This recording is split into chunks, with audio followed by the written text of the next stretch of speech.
Bantuan korban. Kecelakaan yang diakibatkan pengendara motor gede yang terjadi di Jalan Sukahaji, Ciamis, Jawa Barat menjadi perhatian publik setelah viral di media sosial. Korban yang diketahui seorang santri dari Pondok Pesantren Miftahul Huda Al-Abidin alami luka di kepala. Saat kejadian, korban yang menggunakan motor metik tiba-tiba terserempet oleh salah satu anggota rombongan moge yang melintas. Naas, saat dimintai bantuan, para pengendara moge justru memilih berlalu dan tak memberi pertolongan. Setelah kasusnya ramai di media sosial, pengendara moge yang diduga menyerempet korban akhirnya menyerahkan diri ke Polres Ciamis, Jawa Barat.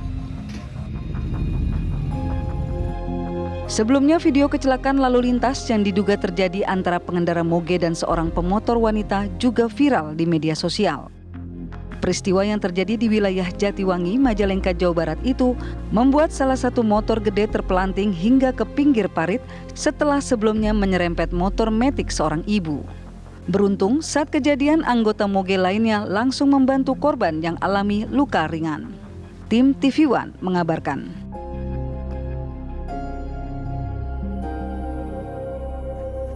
Ya, seperti judul kita kali ini lagi, moge memakan korban karena tidak hanya di satu tempat, tapi ada di dua tempat. Satu orang korban santri, satu lagi ibu-ibu yang kita juga akan menanyakan bagaimana kondisinya saat ini ya. Kita sudah bergabung dengan dua narasumber, sudah ada Pak Glenn, ini Ketua HDCI Bandung. Assalamualaikum, selamat pagi Pak Glenn. Selamat pagi Mbak Rati, selamat pagi Mas Bayu. Baik. Selamat pagi.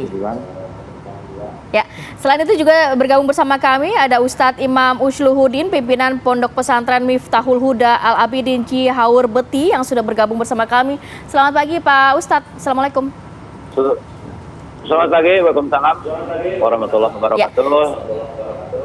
Betul, baik Pak Ustadz, kami ingin update dulu bagaimana kondisi dari santri Bapak saat ini setelah memang kemarin menjadi korban dari tabrak moge ini Pak.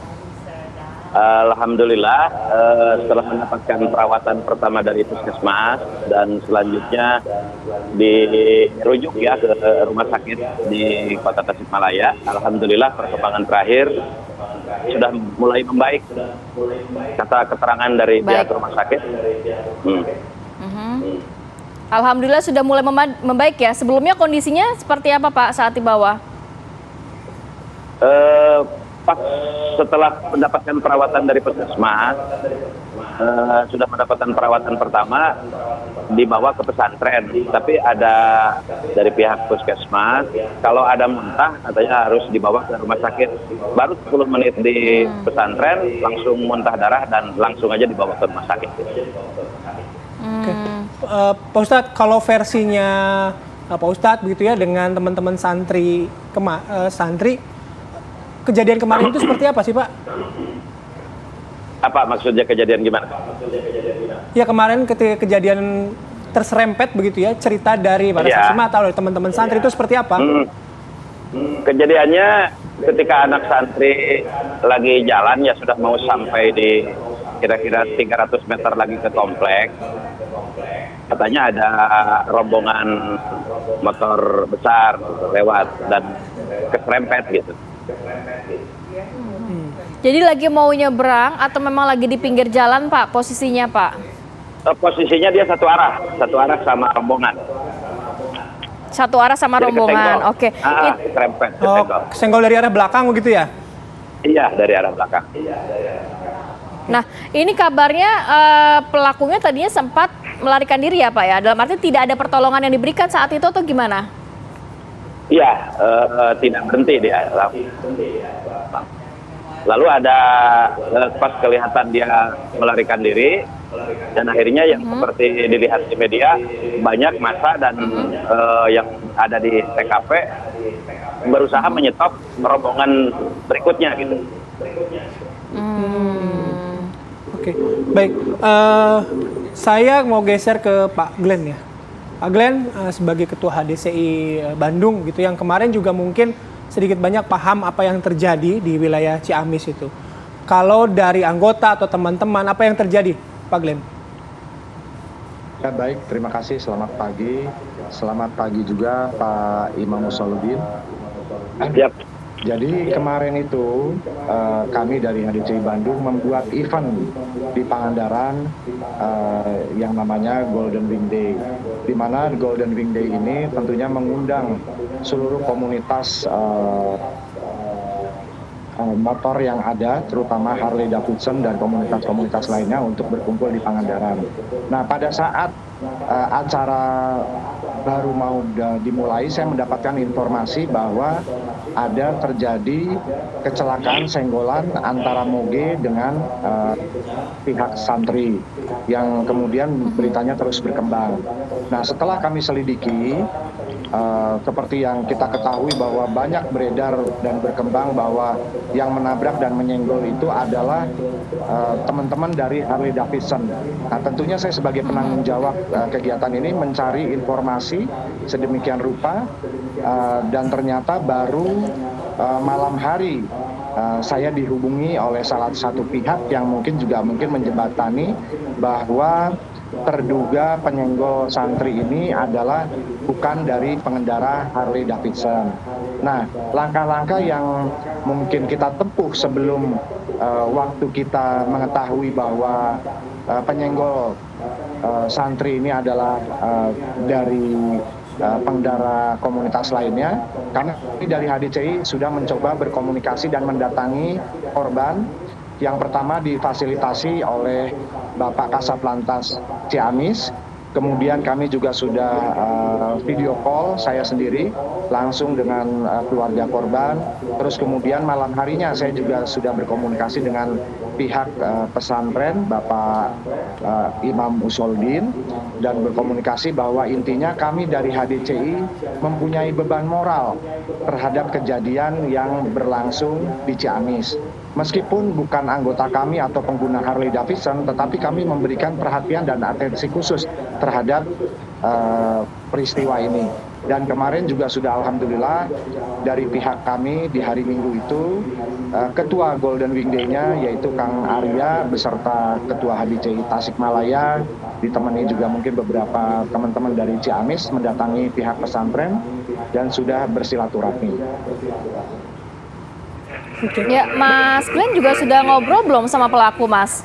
Apa yang menjadi alasan pelaku ini kok sempat kabur, tidak memberikan pertolongan kepada korban? Ya, jadi kemarin saya hari Minggu setelah acara selesai, pagi-pagi saya langsung mengunjungi ke Polres Ciamis. Nah, di Polres Ciamis itu saya bertemu dengan terduga pelaku senggolan ini yang merupakan mungkin dari anggota komunitas lain yang partisipan di acara kami ini. Dia terduga pelaku ini mengatakan bahwa kondisinya saat itu dia takut untuk berhenti, tapi tidak berniat untuk melarikan diri karena begitu sampai di Bandung karena ingin melanjutkan perjalanan ke Jakarta. Jadi rombongan ini berasal dari Jakarta. Nah, itu minta difasilitasi untuk segera dipertemukan dengan keluarga korban. Nah, tapi karena memang persoalan ini memang sudah sedemikian rupa mungkin tersebar luas,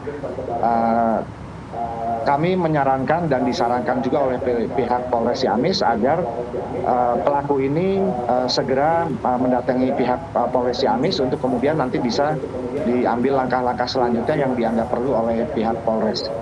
Mungkin itu. Oke, baik. Itu yang soal Ciamis begitu ya, sudah dikonfirmasi tadi oleh Pak Glenn, Ketua HDCI Bandung, bahwa bukan anggota HDCI, tapi mungkin anggota komunitas motor besar lainnya yang ikut berpartisipasi.